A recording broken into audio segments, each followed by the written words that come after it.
একবার চোখ বন্ধ করে ভাবুন তো, এই পৃথিবীর মাটি কেমন, ধুলো, কাদা, ময়লা, আর একদিন এই মাটিতেই মানুষ মিশে যায়। কিন্তু জানেন কি, আল্লাহ এমন এক ভূমি তৈরি করেছেন যেখানে মাটি হবে না ধুলোই ভরা, সেখানে মাটি হবে সুগন্ধময়, কোমল, ঝকঝকে। কেউ বলেছে জাফরানের মতো লাল, কেউ বলেছে মিশকের মতো সুগন্ধি। সুবহানাল্লাহ! কেমন হবে সেই জান্নাতের মাটি, যেখানে হাঁটলে পা ক্লান্ত হবে না, যেখানে প্রতিটি কণা হবে শান্তির, ভালোবাসার আর অনন্ত সুখের প্রতীক। আজ আমরা কোরআন ও সহিহ হাদিসের আলোকে জানব জান্নাতের মাটি আসলে কেমন হবে, আর কেন সেই মাটির কথা শুনলেই মুমিনের চোখে পানি চলে আসে। আল্লাহ তাআলা কোরআনে জান্নাতকে এমনভাবে বর্ণনা করেছেন যা মানুষের কল্পনারও বাইরে।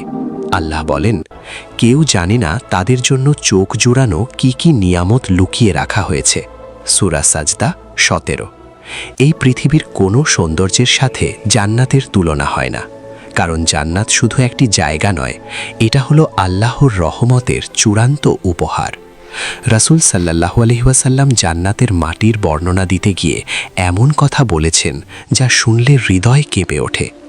সহিহ মুসলিমের হাদিসে এসেছে, এক সাহাবী রাসূল সাল্লাল্লাহু আলাইহি ওয়াসাল্লামকে জিজ্ঞেস করলেন, জান্নাতের মাটি কেমন হবে?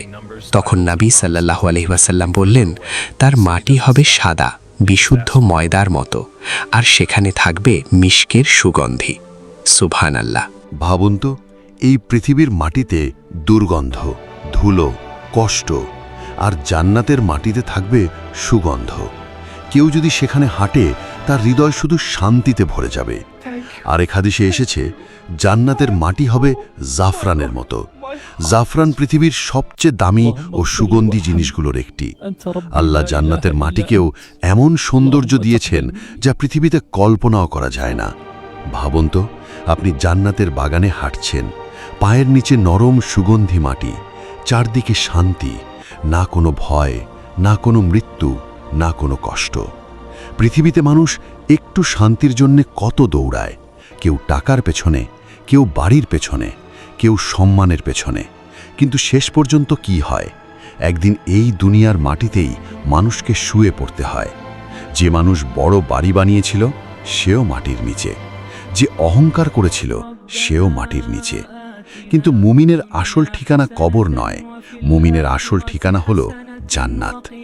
ভাবুন, যেদিন আল্লাহ বলবেন, হে আমার বান্দা, আজ তুমি জান্নাতে প্রবেশ করো, সেদিন আপনি প্রথম জান্নাতের মাটিতে পা রাখবেন।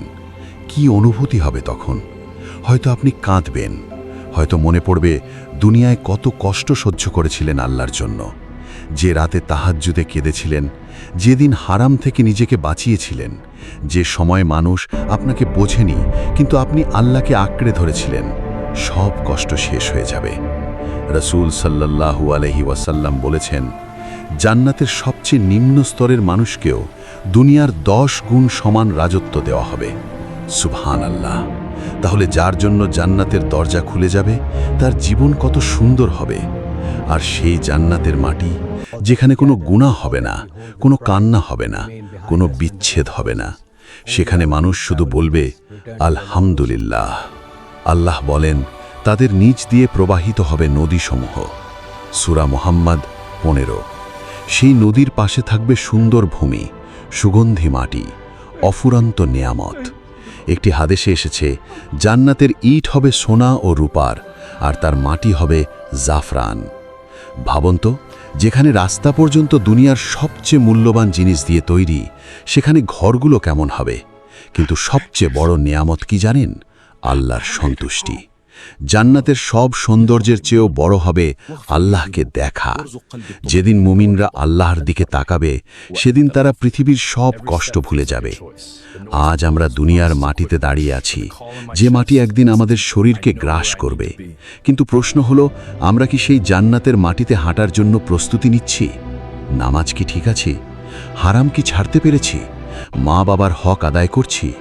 গুনাহ থেকে তওবা করেছি? কারণ জান্নাত শুধু স্বপ্ন দেখার জায়গা নয়, জান্নাত অর্জন করতে হয়। হয়তো আজকের রাতই আমাদের শেষ রাত, হয়তো আরেকটা রমজান আমরা পাবো না, হয়তো আরেকটা সকালও আমাদের জন্য অপেক্ষা করছে না।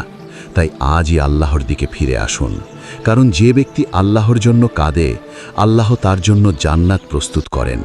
আর একদিন ইনশাআল্লাহ আমরাও সেই সুগন্ধি মাটিতে হাঁটব, যে মাটির সৌন্দর্য কোনো চোখ কখনো দেখেনি, কোনো কান কখনো শোনেনি, আর কোনো হৃদয় কখনো কল্পনাও করেনি। আল্লাহ আমাদের সবাইকে জান্নাতুল ফেরদাউস দান করুন। আমিন।